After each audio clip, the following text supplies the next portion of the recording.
Hey there, also, I thought I'd do a little video here as I detail out this little critter here. Um, she's all done, so last night we got the low sound installed in her. We dropped in some uh, overshank couplers or overset couplers, so that the coupler sits a little low. My 3D prints ride just a little high sometimes, and that just has to do with um, how I set up the printer and how I set up the print. I also like to run my stuff a little higher than stock HO. It just gives it that little bit better look. That's just a personal preference for me. I realize that my customers don't like that all the time. So I try and keep it pretty straightforward. So we're just going to start here. This is Model Air Rust. And we're going to come over here with some engine gray.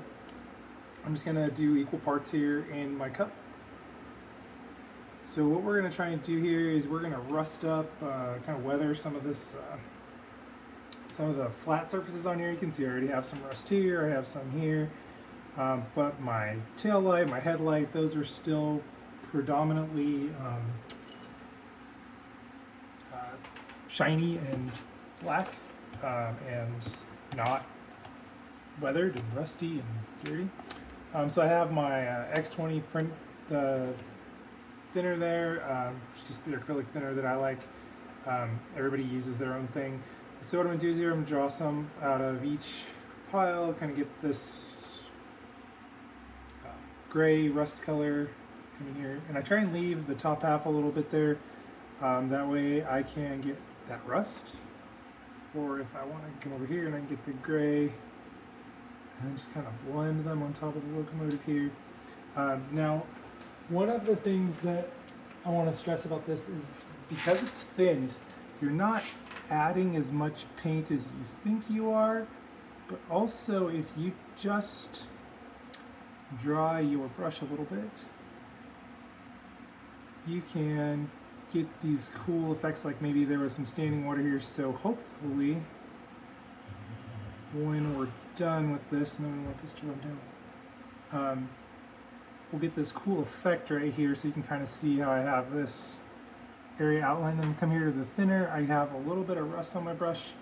I'm just going to let that kind of run down the side here. Make it look like it kind of happened a couple times here.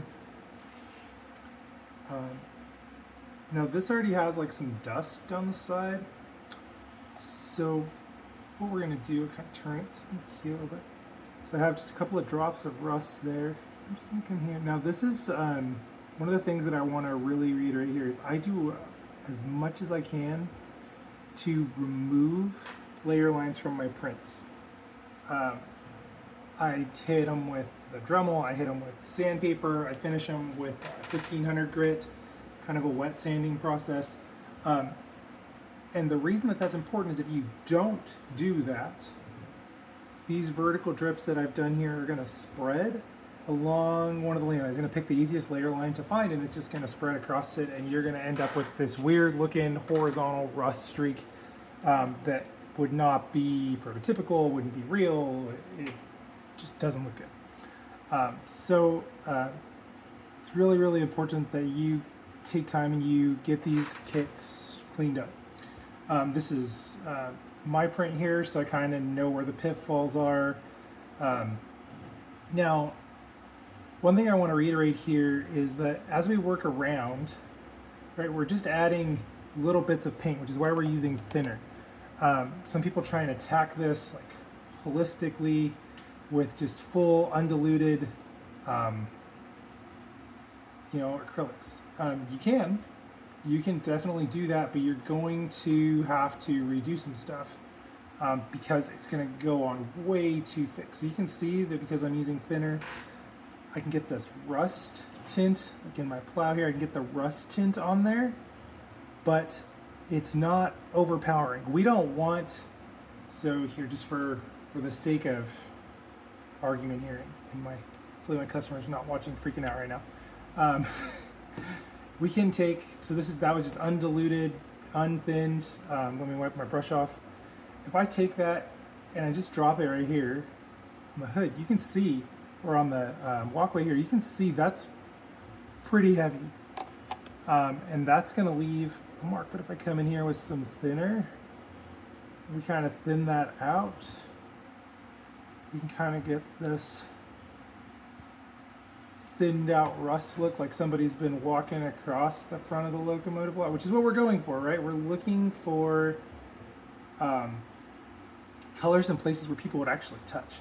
So we don't want to put a ton of rust, for example, on the side of the cab. There wouldn't be a lot of rust there. Now there might be some rust streaks running down from the sill and the armrest here, but the whole side of the cab isn't going to be covered in rust unless the locomotive had some kind of water beating on it constantly from the side and it was just constantly getting inundated with water.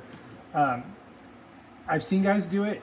It can be effective. I've done it. I think I did it on Rusty a little bit. I kind of did some, but Rusty has some surfaces that this guy doesn't have. So Rusty actually has, so if you look at Rusty's angled right here. And that's kind of like what I was going with on that print, was I was looking for something that had more of an angular surface so that when I did rust it, the rust effect was really cool looking. And then combined with the dark, deep red that I used on Rusty. If you don't know who Rusty is number 3. He is my one of my latest creations for my layout. This guy, again, is a customer build. So, and this is going to a really cool logging home. He's got a really cool looking layout so far. He's still in the process of building everything out, I think. And he's going to have a really cool layout when he's done.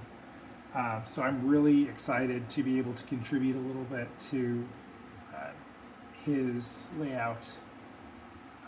And he can, I'm super stoked to see it sitting on stuff. Now what I'm going to do here is I'm going to take this gray and I'm going to drag it across. Now, if you look, it's really dark right there. Now what I want to do is I want to come in here with the thinner. I want to pull it off of the surface. So I'm not touching the surface between the grills there. I'm trying to take it off just the surface. So I'm kind of like dry brushing. So it kind of leaves like a shadow. And it's kind of hard to see, but I'm trying to leave a shadow in this so that you can kind of get this cool look out of it. So let's see if I can smell this off the top. Now, I have cleared this already, and when I say cleared, what I mean is I've sprayed it with a dull coat. And that's important because you don't want to be sitting here dragging thinner all over other acrylics that are not set, or other acrylics that are not cleared. And the reason for that is you'll start taking paint off, and we don't want to take paint off of our locomotive. We want to leave the paint where it is, which is on the locomotive. We're going to come in here, kind of hit this headlight a little bit. Somebody asked me on YouTube earlier where my headlights are sourced from. These are off of, this particular set is off of a Bachmann Heisler that I am not using the lights from. And I do that. Some guys will sell their spares, like they'll go to a train show or whatever and they'll sell spares. Some guys post them on the internet.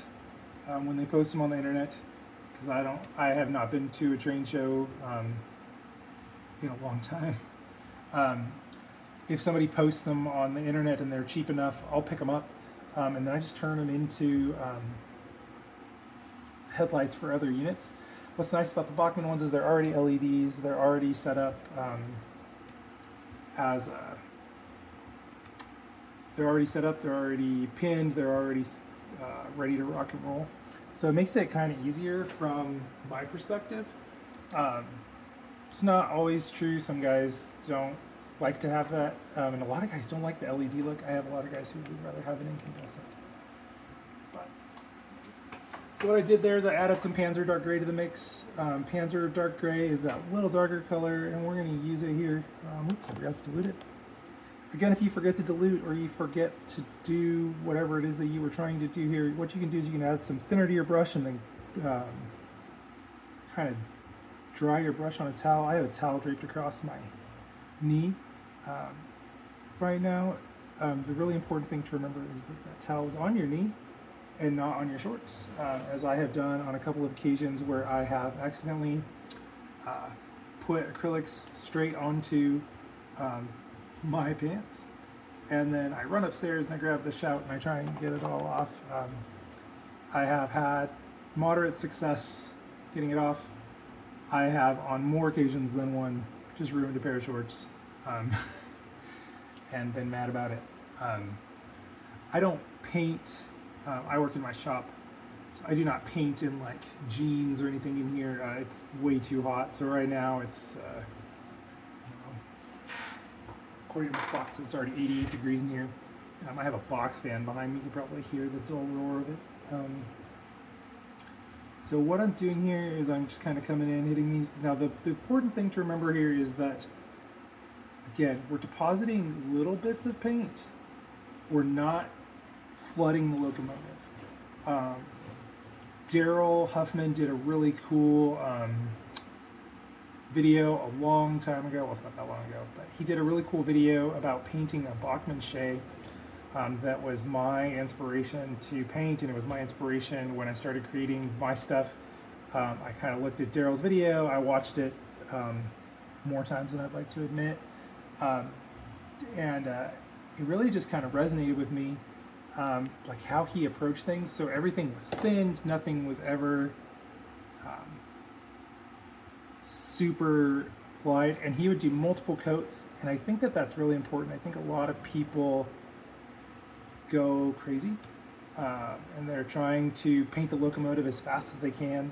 It's not always a race. I know it's tempting to race and to want to get it on the layout and start showing it off, but it's not that big of a race. We're not put a little bit of rust on top. We're not trying to win a race here. So you can see as I'm working here, because it is 88 degrees in the shop, the paint's drying, so I can kind of come back and I can add more. So you can see here the top of the tank is already kind of set.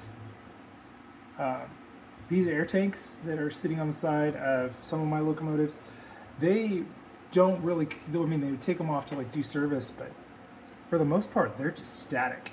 And so they would collect a lot of rust, but it's on a cylindrical surface, so that rust is going to kind of roll down the sides, or it's going to not be directly on top. I'm going to add some, this is what is this? This is Ammo Make Dark Rust.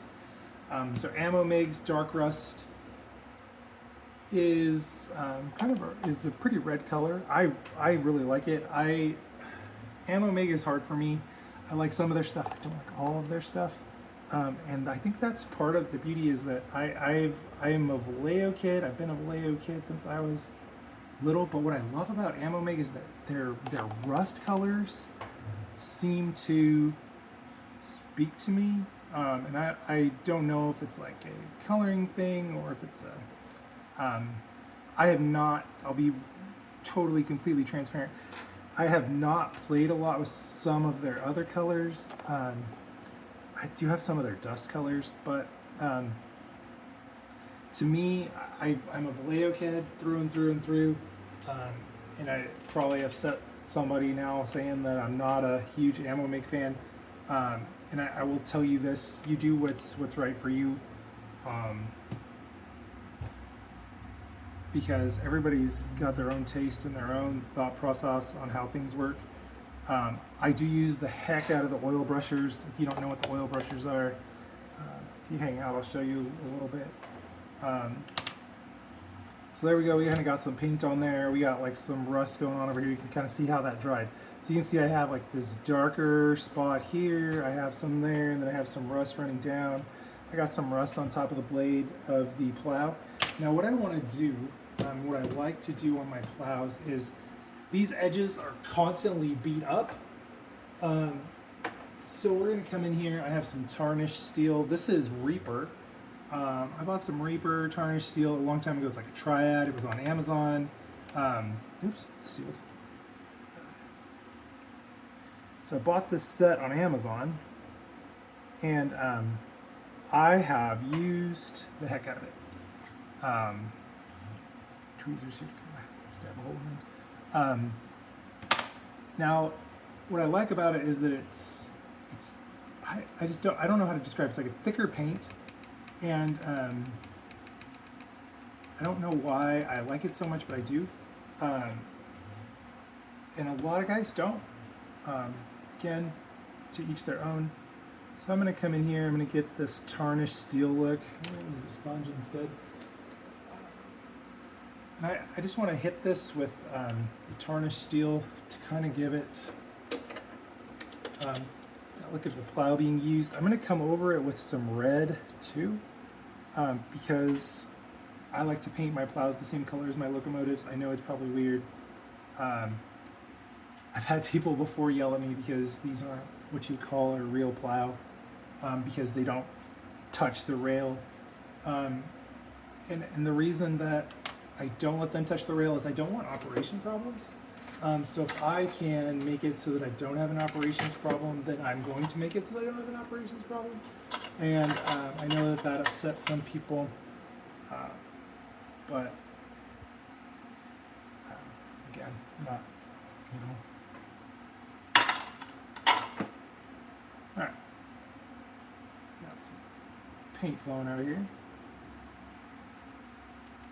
So I have a cosmetic sponge. I'm going to come in here and I'm going to attack this front edge of this plow. So these are just the wedges, right, from I buy mine at Walgreens.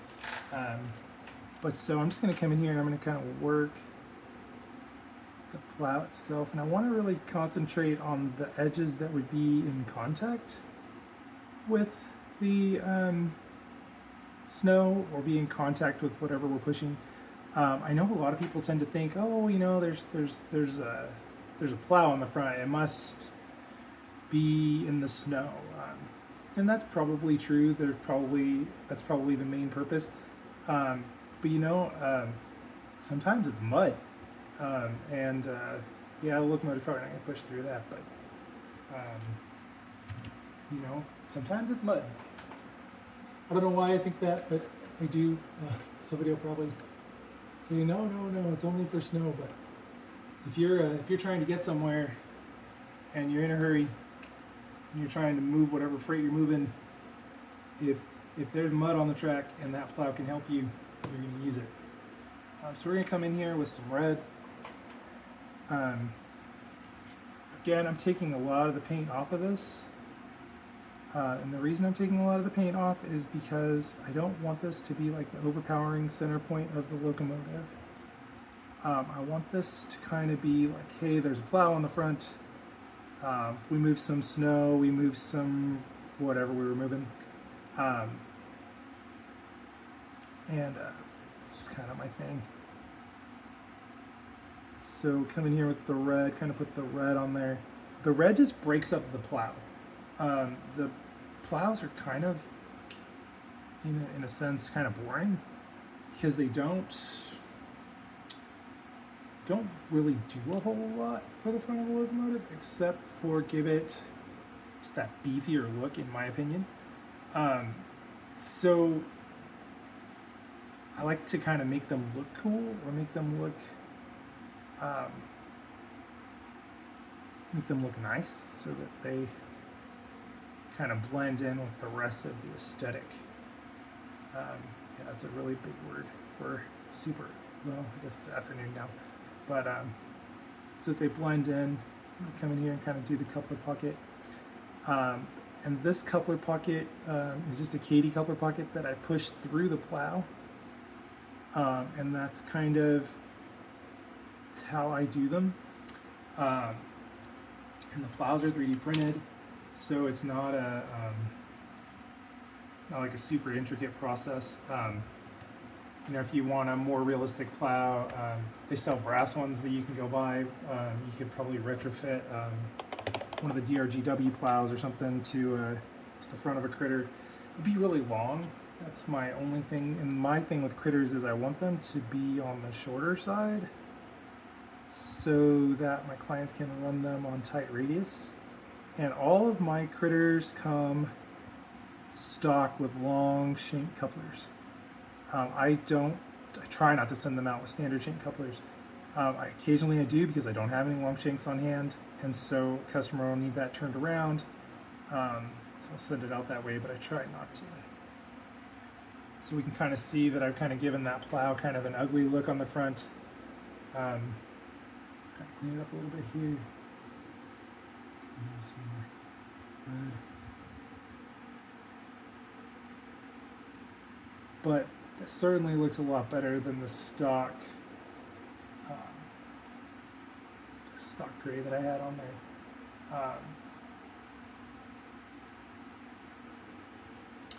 So there we go. I got some color on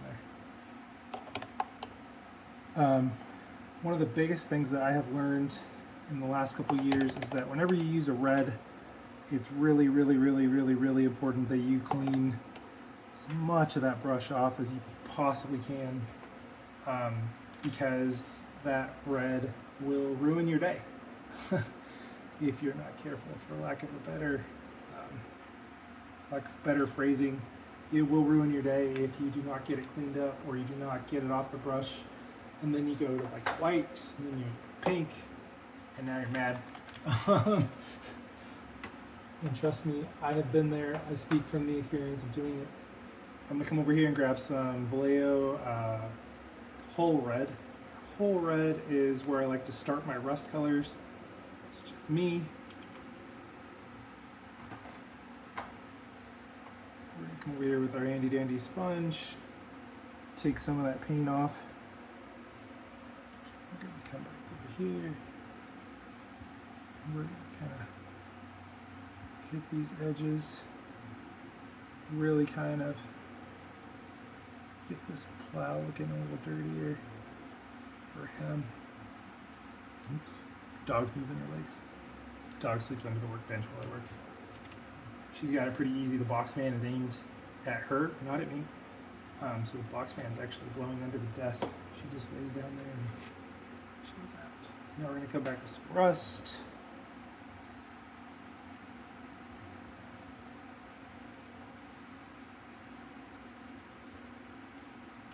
So we're going to kind of leave it. Yeah, you can kind of see, added a little bit of visual interest to the front. I've said this before in other videos and in other content that I've made. It's okay to have red on your locomotive. I have been told by other guys, and I've been told for a long time, oh, there's such a thing as too much red, and there is such a thing as too much red. And it's true, there is such a thing as too much red, but there's also such a thing as too much rust. I don't know that I believe in either one of them. One of those statements. Oops. So there we go. Now we're going to come in here, we're going to rust up this area here.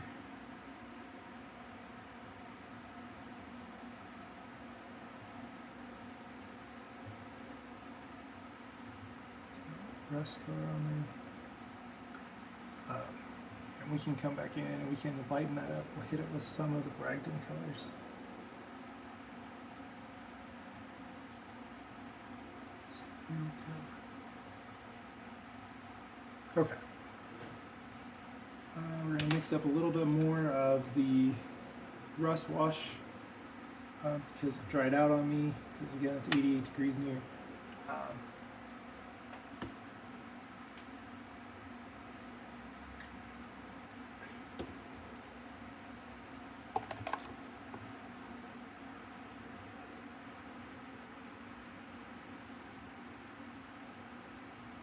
And then we're going to come down here, we're going to put this on the couplers, both ends. Come back here, and do the same to this rear coupler. And that's just to keep that stock looking coupler kind of hidden, because stock looking coupler is not the prettiest thing in the world. Rust up that coupler pocket back there. Just up here. Variable on the coloring.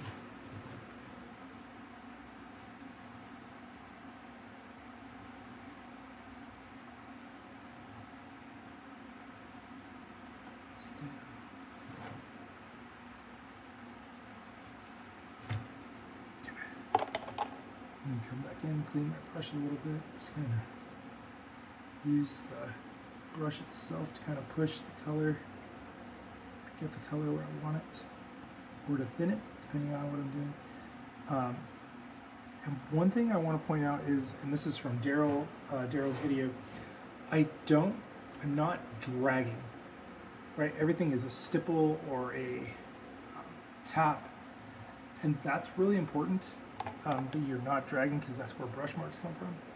And again, we're not looking for brush marks. We are looking for this weathered, patinaed look, or we're looking for the weathered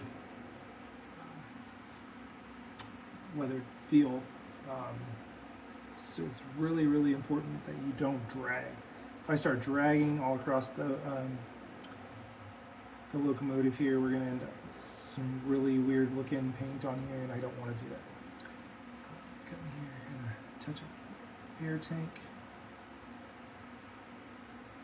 Now, I'm not using a ton of paint here to get the rust on the side of this guy. Okay. And we're gonna flip this guy around here. We're gonna do the same thing we did on the other side with the vent.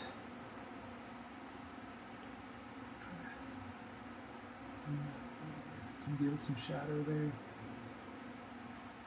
Okay. Now we're going to come in here and do the same thing. Kind of do the doors. I'm just going to let it run. Now, we're going to let this run down. And then we're going to use the cosmetic sponge to kind of clean it up.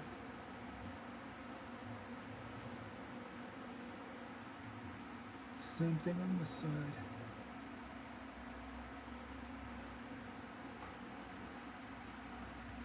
And this time I am going to pull down. Now the reason I'm pulling down here is this is a vertical surface, so things run down. This appearance of just Mother Nature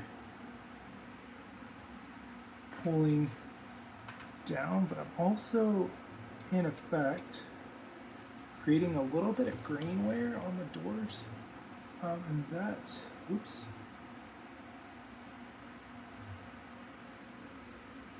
is going to help me, hopefully. A little carried away with my brush stroke here. Yes. So we're going to pull a little too hard. That is possible. Pull it just a little bit too hard. So we're going to kind of fade this back in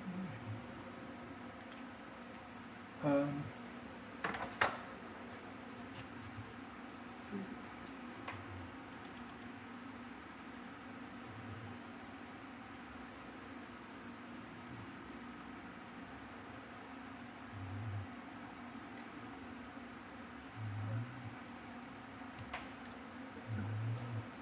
Okay, so we're done with that. So that's the paint. We're pretty much done with the paint on this guy. We're going to come back with our powders here in a minute.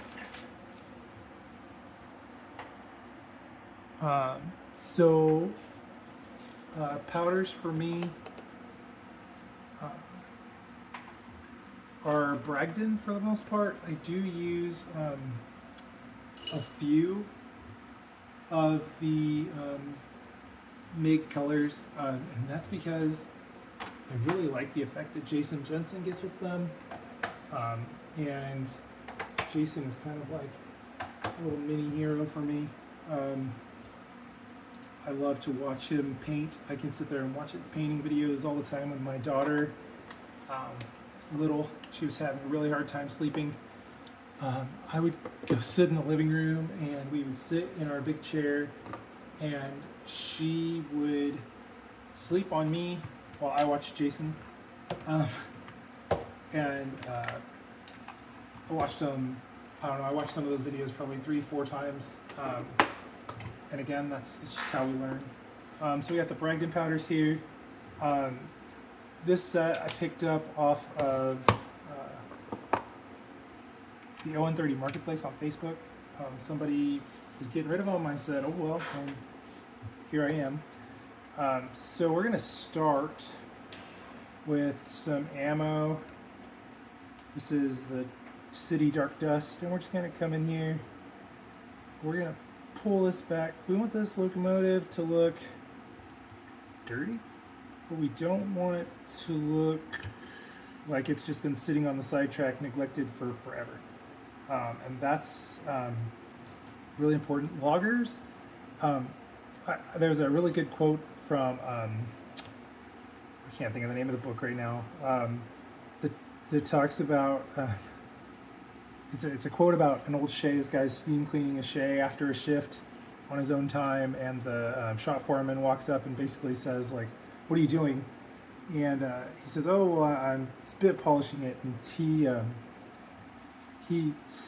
basically the shop foreman replies and says, I've never seen a good locomotive that couldn't spit haul or spit pack. I couldn't haul its own dirt, basically. So I always think about that when I'm putting dirt on these guys, because they were used. They weren't, this wasn't like your 68 Shelby. You're like putting in the garage. I don't even know if a 68 Shelby makes sense. But this isn't your 68 Mustang that's in the garage that you're saving for your great grandkids. This is a full-on out in the dirt, getting dusty, rusty kind of thing. You can kind of see I'm blending. I just put some dark earth on there, so I'm going to blend those in. But I don't want to lose my rust here on the hood. You can kind of see I'm using a bit of a vigorous pattern there. Okay. So now, kind of washed out my rust. I'm going to come back and use the powders to put my rust back. So we're going to start with some ammo dark rust. And this dark rust color is probably one of my favorites. But even the Bragdon dark rust is going to come on here too. So we kind of blend them together.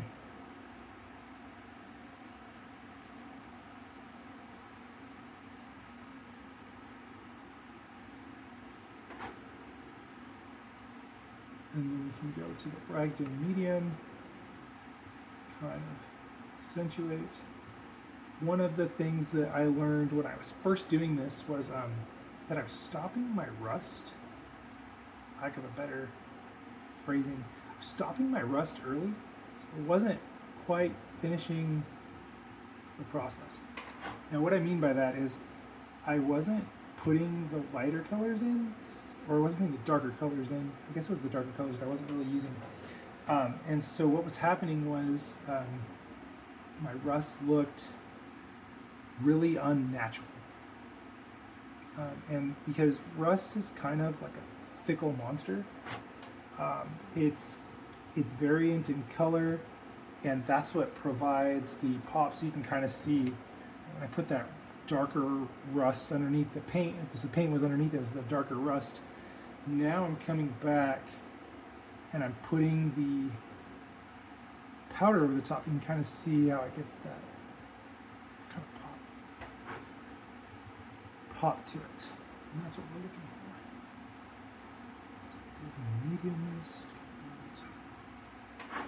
So I have dark, you can see the medium coming through, and then we're going to come in with the light. I apologize, I know that me blowing is probably not the most pleasant sound.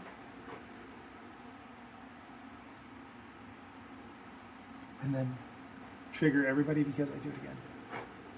Okay, so you can kind of see that now I have like that rust palette built up. Knock this brush off on my shorts there. Okay. So that's my rust palette that I'm going to use on that. I'm going to come back in here. I'm going to kind of run this edge right here.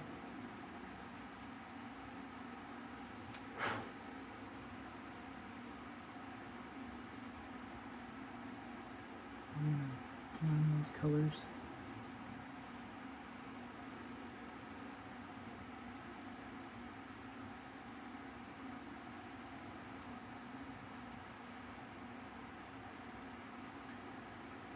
If you want, you can build it the inverse.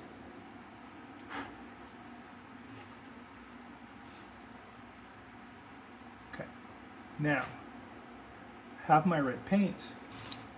In the Bragdon set, you have your rust over here, so you have your dark, your medium, and your light, and that's just how the labels were applied to the box.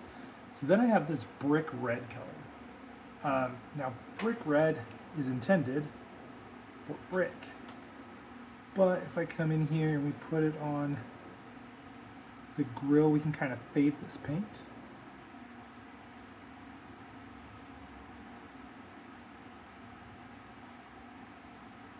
And then we come back with just the tiniest bit of black. Make it look like we're using it.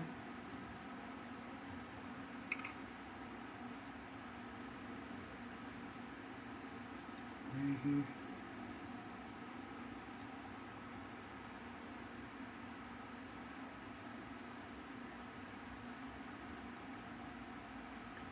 And you don't need a lot of these powders, which is one of the things that I learned over time. You don't need a lot. There's a toothbrush here. Slide out here. And it's taken me a long time to learn that you don't need a lot. Because when you put too much on there, it cakes. And it's not like a person who puts on too much makeup, but kind of cakes on there, and it doesn't look quite as good. So you can kind of see, kind of got some blending in there. Come back and hit this door here. Now the other advantage to the powders is that you can kind of hide layer lines, not a lot. You can hide a little bit. So when you hide the layer lines, sometimes it makes it look a little different. Come in here, blend some darker dirt on top of that. A little carried away on that dirt. So same thing on this side. We're gonna do some dark earth there. Kind of tone that down. Come back in with my brick red over the top. Over here, black and the goes there.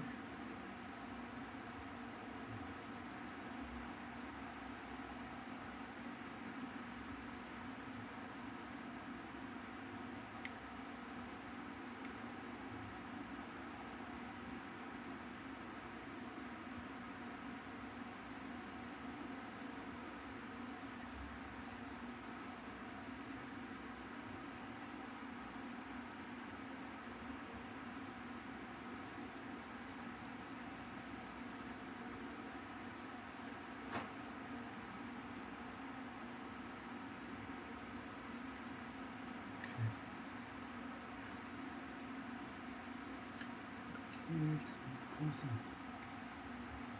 dirt down the door here on the cab. Same thing on the other side.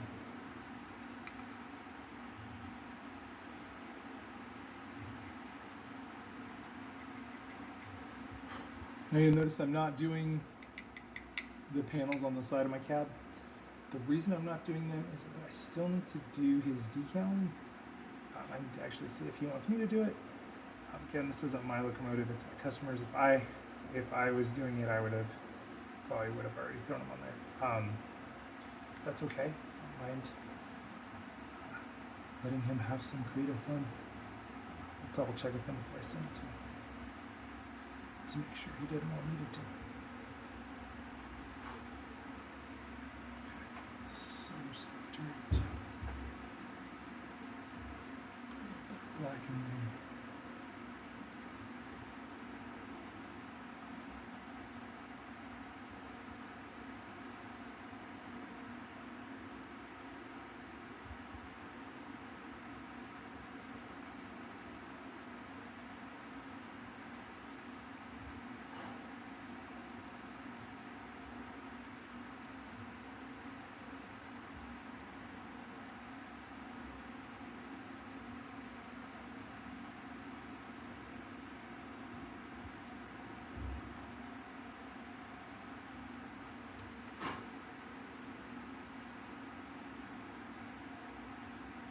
Okay. Take a little bit of the glaze. Tail it. Okay. And then pilots get dirty because we're walking on them. Especially on a logging railroad, there's going to be dirt on that rear pilot step. Especially accessing this toolbox here.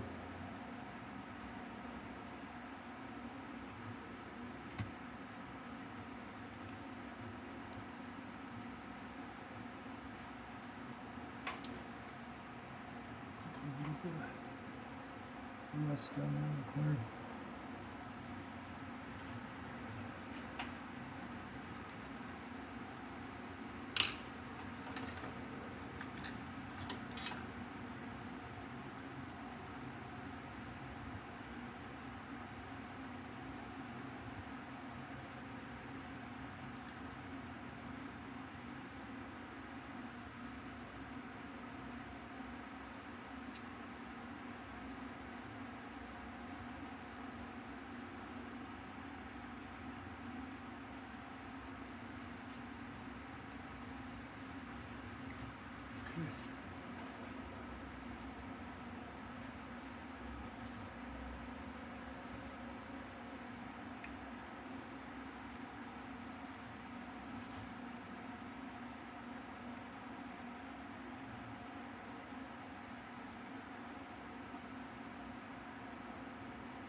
Cool. And next up is details.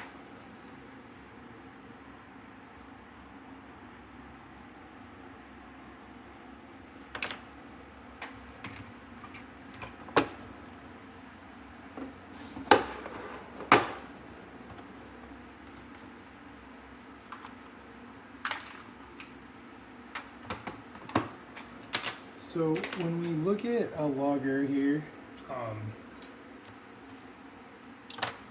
there's a couple of things that I always try and put in there. Number one, I did a lot of reading when I first started modeling logging, and one of the things that I read about was that they were all required to carry a shovel, and that was in most of the western United States. They were required to carry a shovel. The reason for that is that you could start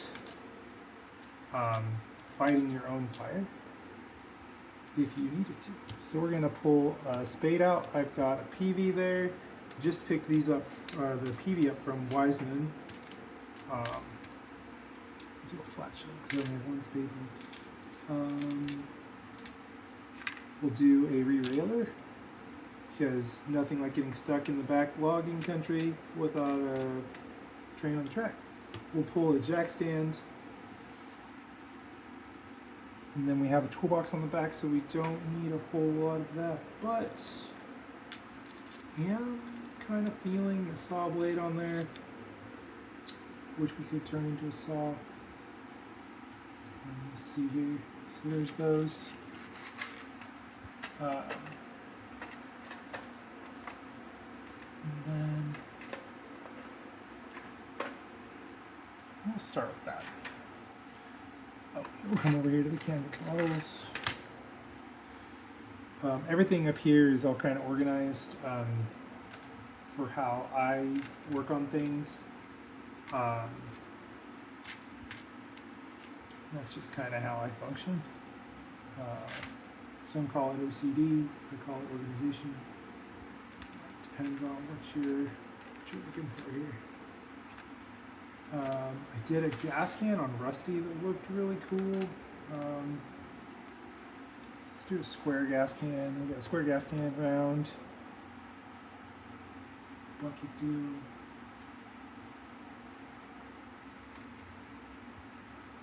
Okay. So let's start with those, kind of work our way through.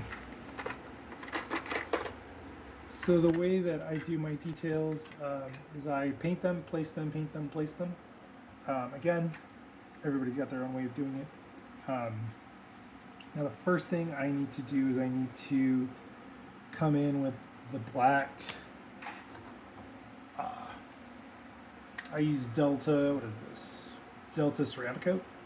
And the reason that I use that as like a base is it does a good job of cleaning. And then the black just kind of provides this cool looking weathered look to it. And so we're going to get a couple of brushes over here. So I have my pile of brushes. Grab my 3-0 and then grab my filbert 2. Now I'm a big filbert person. Everybody probably has their own brush that they use. But I use filberts, so I have 2s, 4s, and 6s.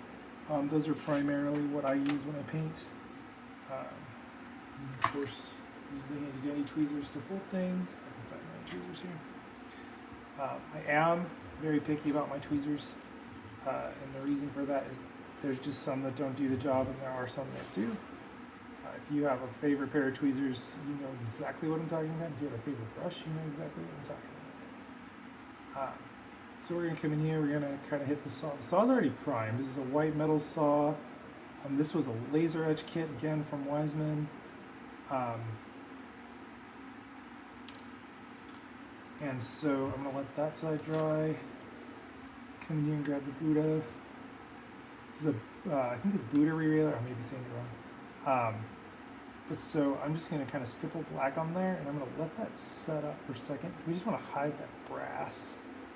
And these are brass. These are from, I think these might be the PSC ones. I can't remember.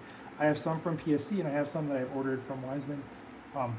Both are super awesome. PSC is precision scale, for those of you that don't know what PSC is. And precision scale, I order them through, I think it's TJ's models and things out of off of eBay, and they come out of Washington, I believe. And so I really like supporting them. They're really small, and I think they're actually part of precision scale setup. I may be wrong. So anyways, I like to support them. I like to support Keith Wiseman over at Wiseman Model Services. He is really exceptional person. And if you ask him a question, he's one of those people that will give you the God's honest truth. I have, in my time of kit bashing things, said, oh, I think I want to do this, and then I'll ask. And Keith usually has seen it before, or has seen it not work before, or just has like some general basic knowledge. So if you have questions about stuff like that, he's a wealth of knowledge.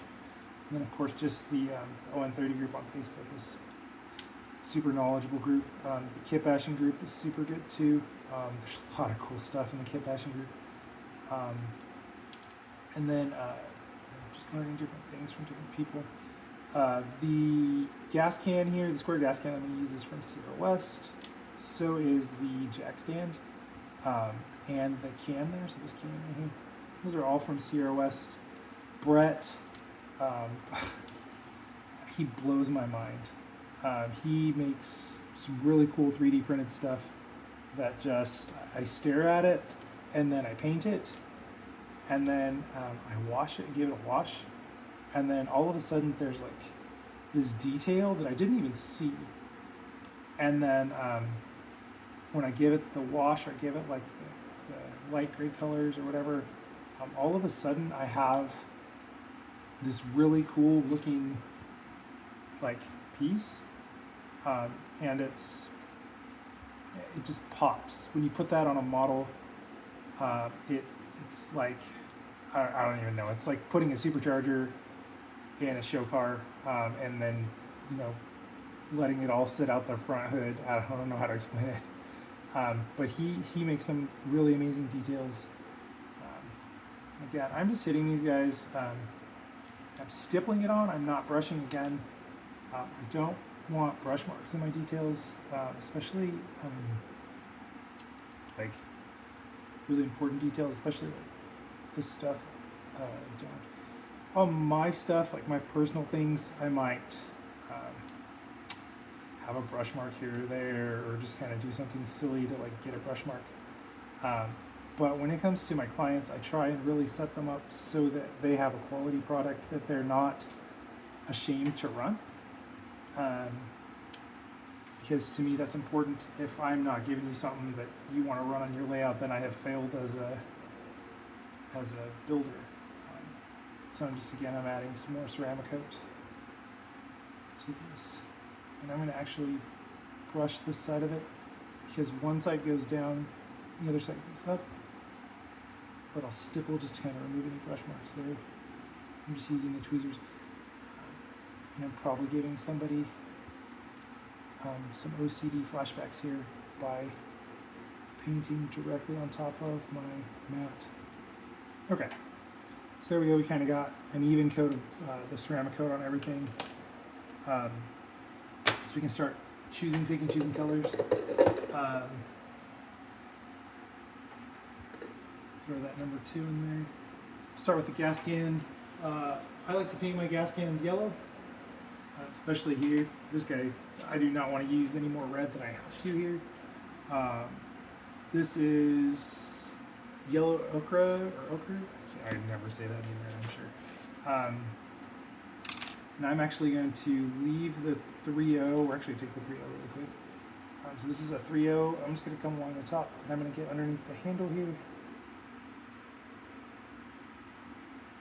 And I'm kind of applying this kind of thick.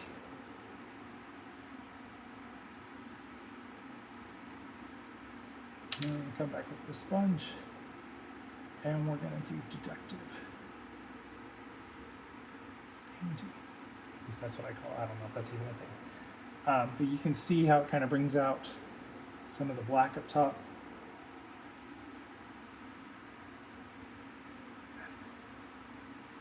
And this is kind of how Brett describes painting things. Brett does it much nicer than I do, I think. But the black underneath gives it kind of like a patina look. I don't know if it's a patina, but like a weathered look, I guess would be the way you would say it.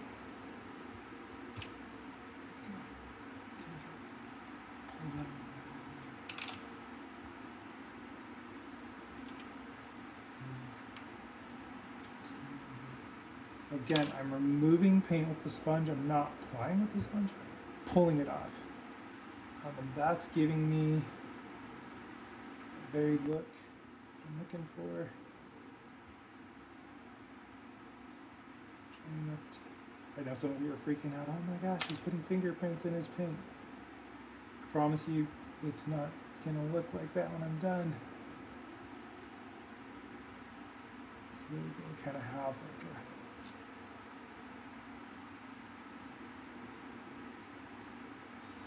edge. But the paint is, as I'm reducing the paint that's on the surface, it's not really leaving fingerprints. I have paint on my fingers, but it's not leaving tons of fingerprints. We're going to come back in here. We're going to grab some Vallejo steel over here, shake that up real good. Actually, this is gunmetal gray.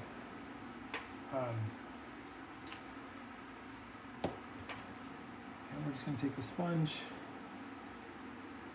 and we're going to blot it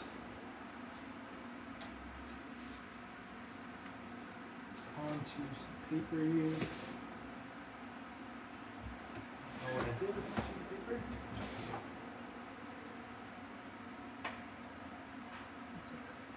just kind of do it on the.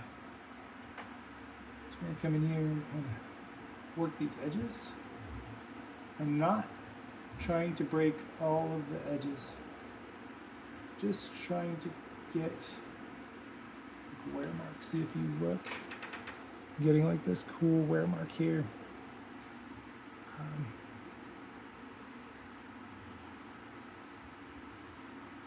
then we're gonna come over here. We're gonna hit.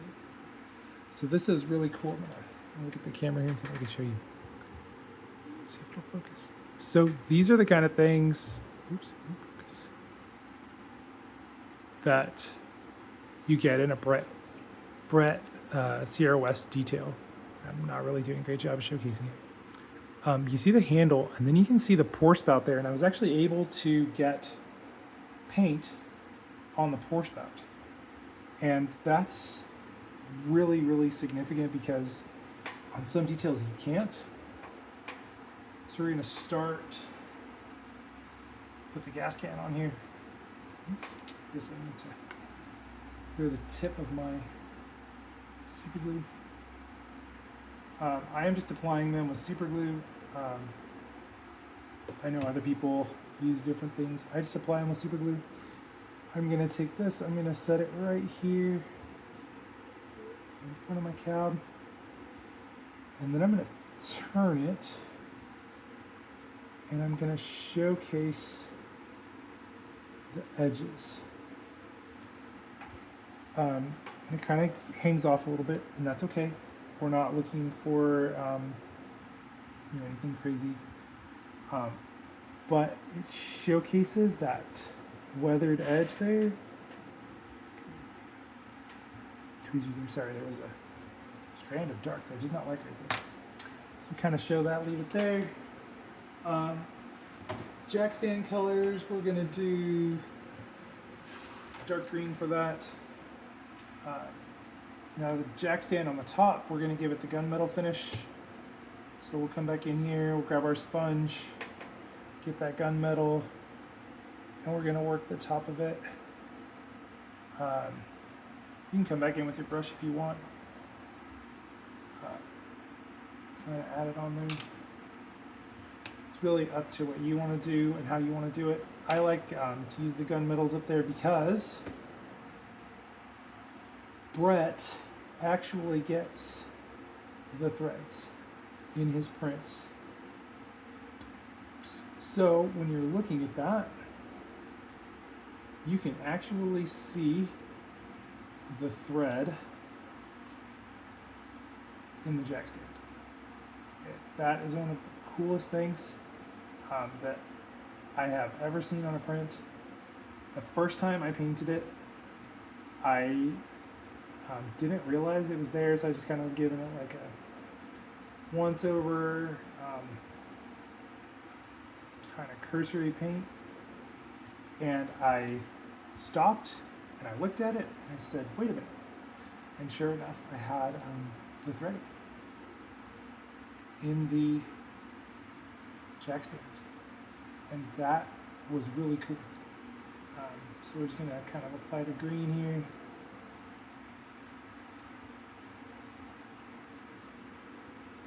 Again, I'm not trying to give this a total coating, and the reason for that is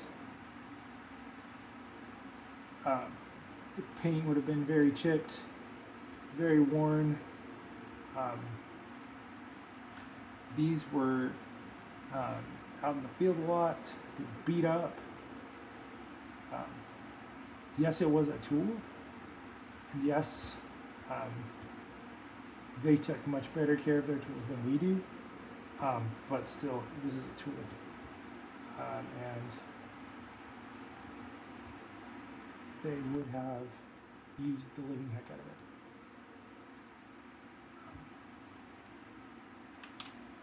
Okay.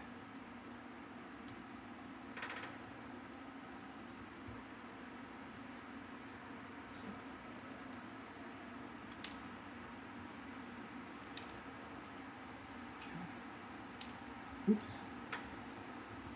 These are not my favorite pair of tweezers. My favorite pair of tweezers is hiding somewhere. I will find it eventually. somebody put it earlier. It was probably in the last place that I looked. And that is probably a true statement. So we're going to throw the jack stand on the front there.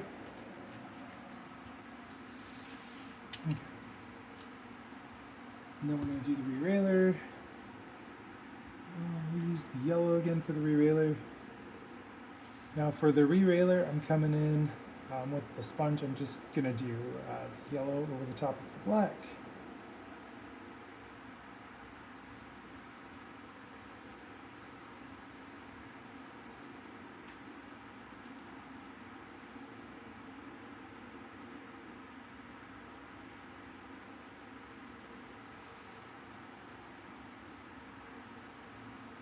And then we're going to come in with the gunmetal.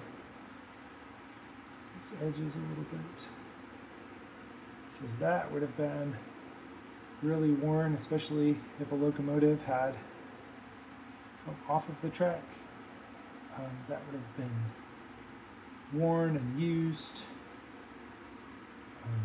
because these re-railers were really important, especially if you wanted to get the logs in and manage to have any kind of free time or life outside of running your locomotive. The re-railer was a really important piece of equipment to have on there. It's an easy to see on the back. You can drop it right here. Now you'll notice that I'm trying not to put things completely square. I don't know why I adopted that technique, but it's a technique that I use. And you know, take it or leave it the way you want to leave it, or the way you feel about it. So now we're going to come in here, we're going to do the saw blade. And the saw blade is going to be, I accidentally flipped it over, which worked out perfect because I was done with that side. Do the saw blade. And again, I just paint right on top of my mat, I'm not worried about it. So here is my saw blade.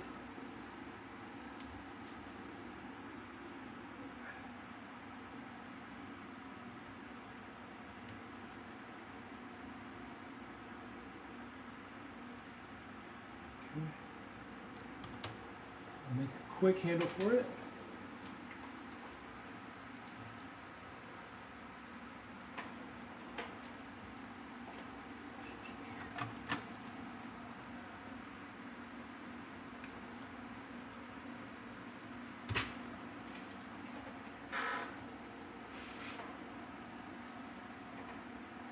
This is a little piece of balsa that I had sitting on the bench. It's scrap. I'm one of those people that saves all of the scrap.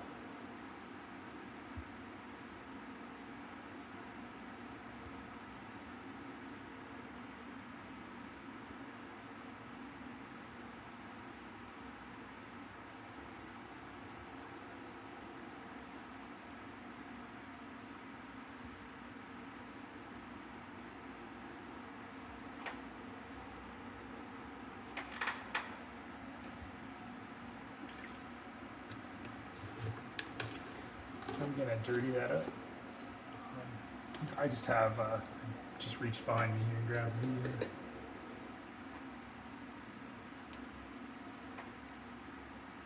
the mixture of can't even think of what I'm looking for right now. Of India ink and alcohol. That's what I'm looking for. That's what we're looking for here. We're gonna kind of clean this up so it's not quite so bright.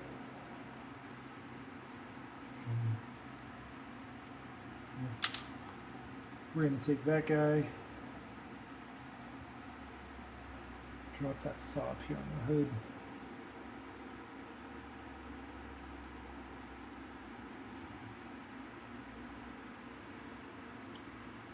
Caught myself with my better judgment there.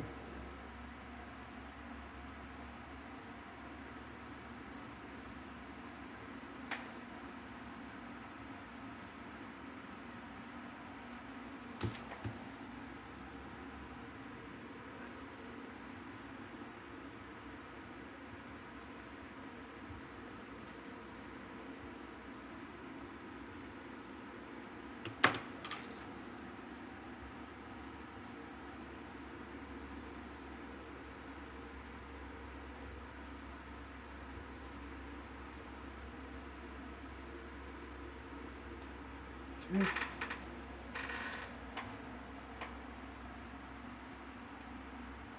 Do the gunmetal on the end of the PV here. If you don't know what a PV is, the PV is the logging tool that they would use to roll the log, which is probably the most dangerous part of logging, in my opinion. I mean, you got the tree falling and everything, but then once you have it down at the landing, you have to get this thing onto the log cart, or you have to roll it out in front of the boom to get it onto the car, and that would be a very perilous thing to do. I don't think that I would volunteer for it, but you never know. So we go do the metal in there. While I have that gunmetal that's still kind of wet, I'll do the shovel.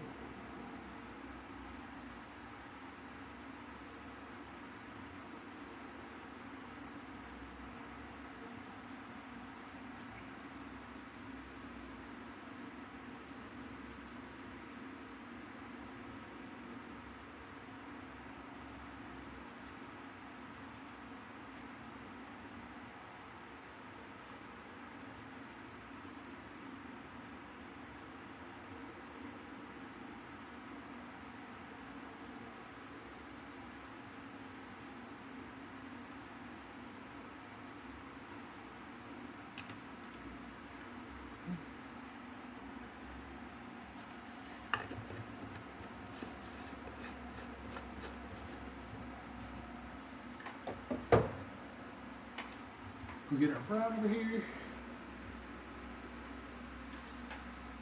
I'm going to use this is MIG Earth. Shake it up here. Use that for my handles on my shovel and on my PV there.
A little bit on the blade. Shovel. Maybe the shovel doesn't look brand spanking new. Come back over here, get my chocolate brown.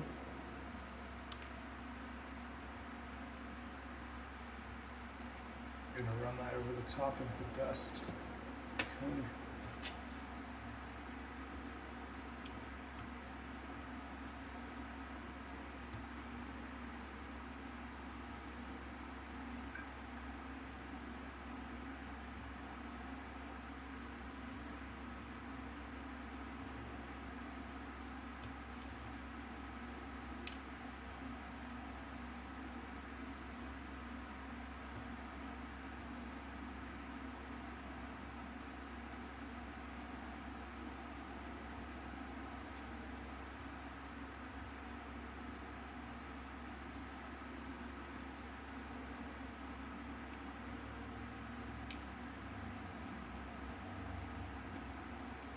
As I'm painting, I'm kind of thinking about which side is going to be up.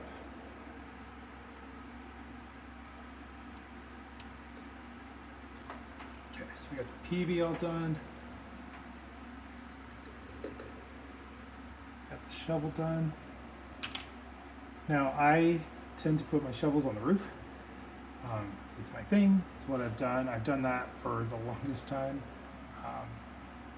I have one customer who, I don't know, he probably has 6 or 7 of my locomotives. And every single one of them has a shovel on the roof. One time I did one without a shovel on the roof, and he asked me to put a shovel on the roof. So there you go. Now, leave that there. We're going to take the PV, we're going to put top of the toolbox back here on the rear pilot. Well, that's actually not really the pilot, but on the deck, I guess.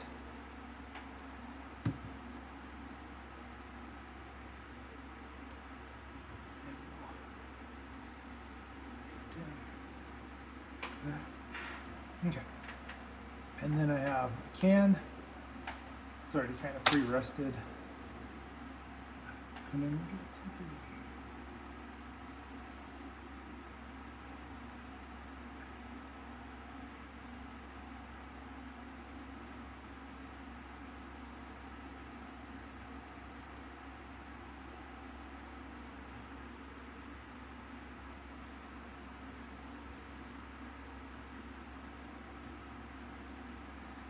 Okay,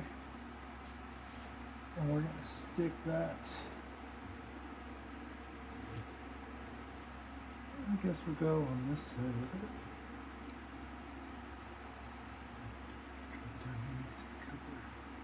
Let's do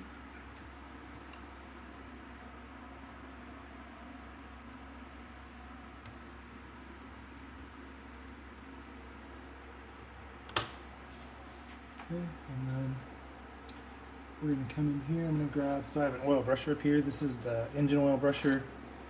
I'm just going to kind of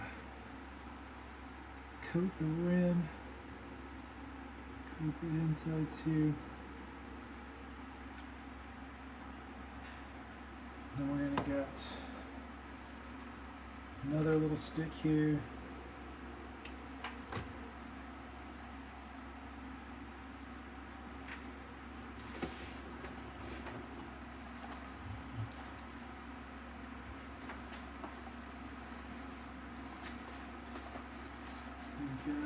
Have some pre-made tarps and rags kind of deal. So grab a piece of green here. Maybe we'll use red. So these are like pre-made. This is made out of tissue. I learned how to do this from Carl Allison. I think it was Carl Allison. Pretty sure.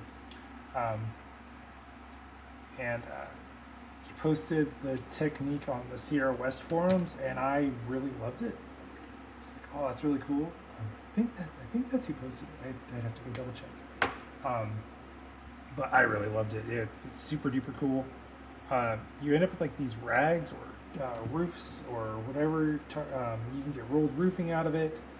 I have gotten so many uses out of this technique that I'm amazed that I was able to survive without it. Kind of stick that in there, and that's kind of a trademark of a Shea, really, when you think about it, the stick with like the grease. But it's a cool little detail. It adds a little bit of life to the back end. Come in here with my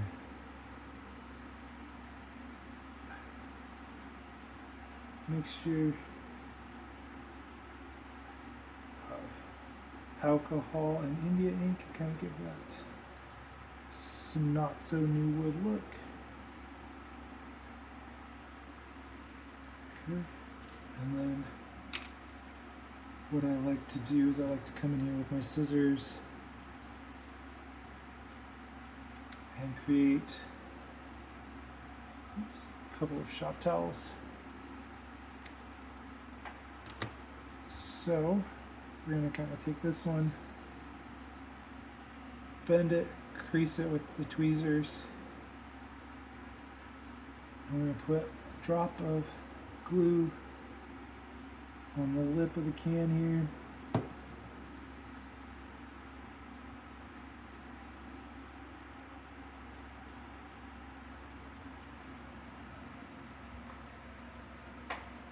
Okay, that's where we cut to.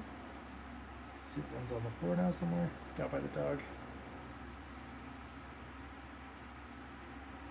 So then you're going to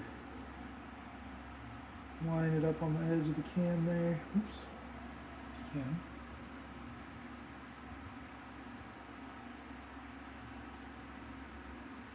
Oh, it's not working for me. Let's try it again here. To make it a little smaller so that it fits the rim of the can a little better.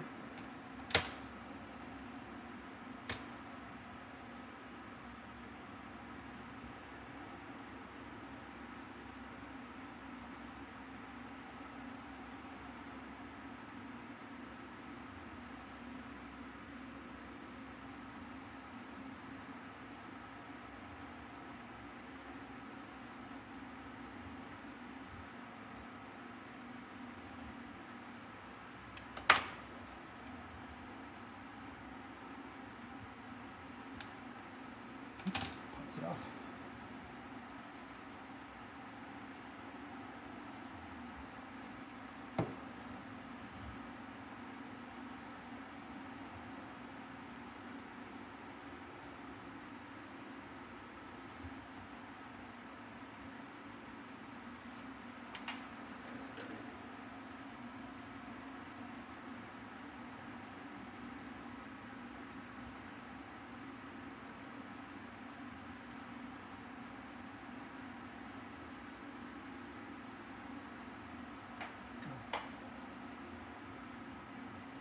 Kind of a shop towel look on the edge of that.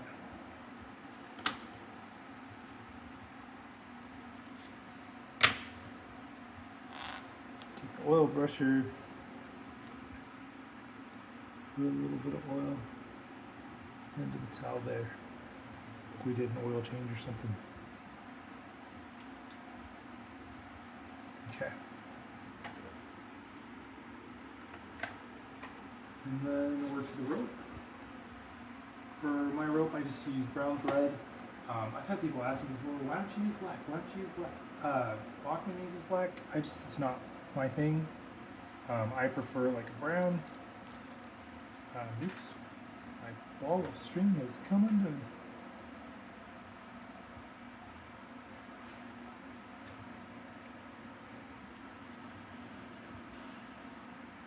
See my massive string there? This is the ball of string kit. Fix that later. Okay. So we're going to set this up for a hand rung bell. I choose not to use like the auto ringers on my critters because to me a critter is small enough that you're not going to spend the money on an auto ringer. I save that for like my bigger diesels, like my other diesel projects. I just put the hand rung bell. It gets a little difficult because some coders don't have a hand rung bell on the diesel side. But if you search hard enough, you can create one, or you can kind of fake it till you make it, as I like to say. Tie that on there.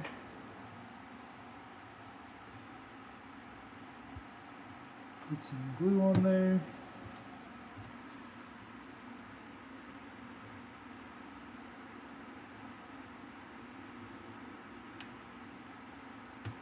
Rope.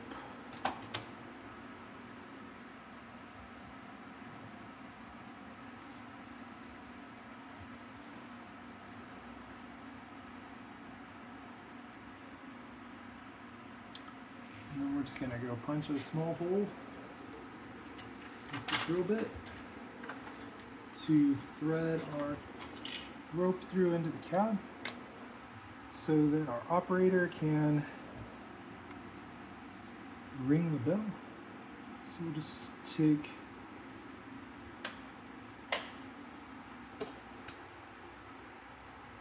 I apologize for the camera moving.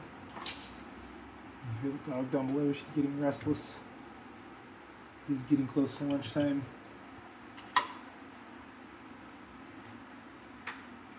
She does not like to miss lunch, just like everybody else's dog.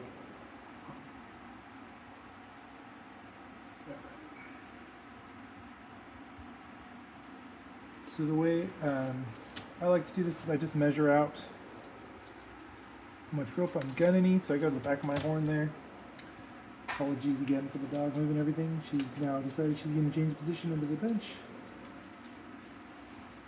as they do.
Just in the cab there. Put a little bit of super glue there on the outside, just kind of hold it in place. And then on this particular locomotive, I have the cab roof unsecured, so I can kind of play with it a little bit. So there we go. That's it. That is how that guy, with the exception of maybe some chain, is going to go to the client. And then he can play with it, doctor it, do whatever he wants to do with it. We'll add some stanchions and some rails here, and then we'll send it off on its way. Some chain on there for him, and then of course we'll have to do some stirrups. But anyways, just thought I'd show you how I do it.